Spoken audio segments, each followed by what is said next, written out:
Hi, I'm Natalie Silverman, host of the Fertility podcast, and I'm back at Bourn Hall where I had successful fertility treatment to talk about the decision that we made to donate our embryos to science. I want to make sure you understand what that really means and also about the other options that you have available when it comes to deciding what you're going to do with your frozen embryos. So we're going to go inside and find out more.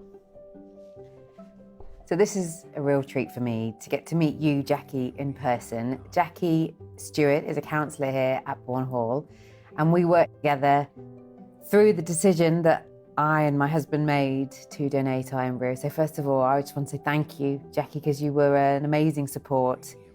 Let's talk about the options that people have when it comes to what they're going to do with their frozen embryos. Nobody really thinks about frozen embryos to begin with when they're going through treatment. They're just hoping treatment is going to work. So one of the options would be to just pay to store the embryos until you're ready to either have more treatment or to decide what you might want to do with those embryos. They can defer and pay the storage fees. They can donate to another couple. And some people will just sign consent forms when it presents itself, to either donate to science, or they can allow them to be let go. When it comes to people asking for help and how counselling can help, I know that there's still such a reluctance for people to ask for help. What would your advice be? Don't see it as a weakness. Counselling is purely supporting somebody's feelings. You can feel very alone and isolated out there with something that actually can be quite overwhelming, this decision. But the risk of not stepping forward is you're just sat with that continually going round and round and round in your head. That's what a lot of people are doing. They're not moving forward, they're sitting and they're stressing. Yes. Why is it such a difficult decision? If you are emotionally attached to that embryo as a potential child, that can affect a person on a very, very deep psychological level and emotional level. And so get help, seek help with that, just some support. Nobody's going to tell you what to do, they're just going to help. And I think when people are wondering about this decision, they need to be aware that wherever they've come from, it's all okay. Because we beat ourselves up a lot when we're making this decision if we've chosen to not have further treatment, I think. Yeah, there's no right or wrong to it, really, even between couples, how they feel. And one final piece of advice for people sitting with this, ultimately just ask for help.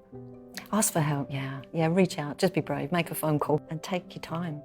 Just take your time to make that decision. Thank you, Jackie. You're very welcome. No, thanks for having me.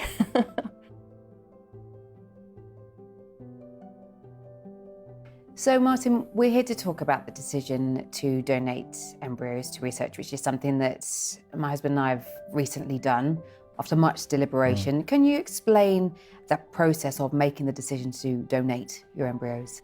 Yes, certainly. As you mentioned, it is a big decision, and it's not something we wish anybody to rush into or to consider lightly. So there was quite a long and robust and lengthy procedure we ask you to go through to make sure that you're fully informed all the way along, to make sure that we're complying with our regulatory requirements as well. So it's not a fast process. There are consent forms to fill out along the way and lots of information for you to sort of be given and to digest. I don't think we expected the level of information that we got. I don't know what we expected. Can you talk a bit about what you explain in those consent forms? And because there's different stages of the consent, aren't there? Absolutely. So right at the beginning, when we're asking you what you would like to be doing with your frozen embryos, one of the options is to donate those to research. That is a very simple, I would like to consider donating my embryos to research. I really want to kind of demystify what happens with the research, to understand how long the embryos are kept for and what it is that you're finding out. So let's start with how long you can keep those embryos for. So once the embryos are actually enrolled into the research programme and thawed for use, we cannot keep an embryo in the laboratory for longer than 14 days. That is in the HVA Act. So that is the longest that embryo can be kept growing in the laboratory is 14 days. Now, one of the common issues that happens with fertility treatment is implantation failure, and I know that's a key part of the research that you're doing. Do you want to just explain a bit more about that? Implantation failure, we suspect, is probably one of the commonest reasons that IVF, and in fact any fertility treatment, doesn't proceed. And again, current research would suggest that a lot of that comes down to the embryo. That's really only just starting to be understood, so it's a rather more difficult experiment to do. So for people thinking about making this decision to donate, it's having that thought that they're ultimately helping other couples to have successful treatment. That's the outcome that we're hoping with this research. Absolutely. It's an unbelievable gift to donate your embryos to research, and we wouldn't be anything like as successful as we are now if Professor Edwards and Steptoe did not have material to work upon. And do you have enough embryos for research? I don't think we would say we ever have enough. It is such a precious resource. It is so difficult to come by.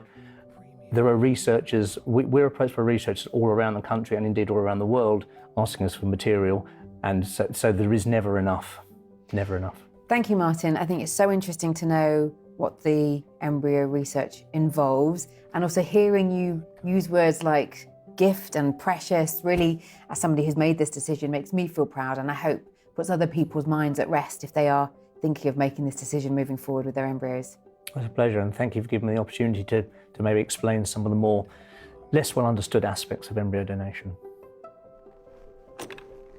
So there you have it. Hopefully that's given you more of an understanding about what the options are for you. The main advice is don't take this decision lightly. Ask for help along the way, speak to your clinic, get some guidance, and hopefully that will make the process a bit easier for you.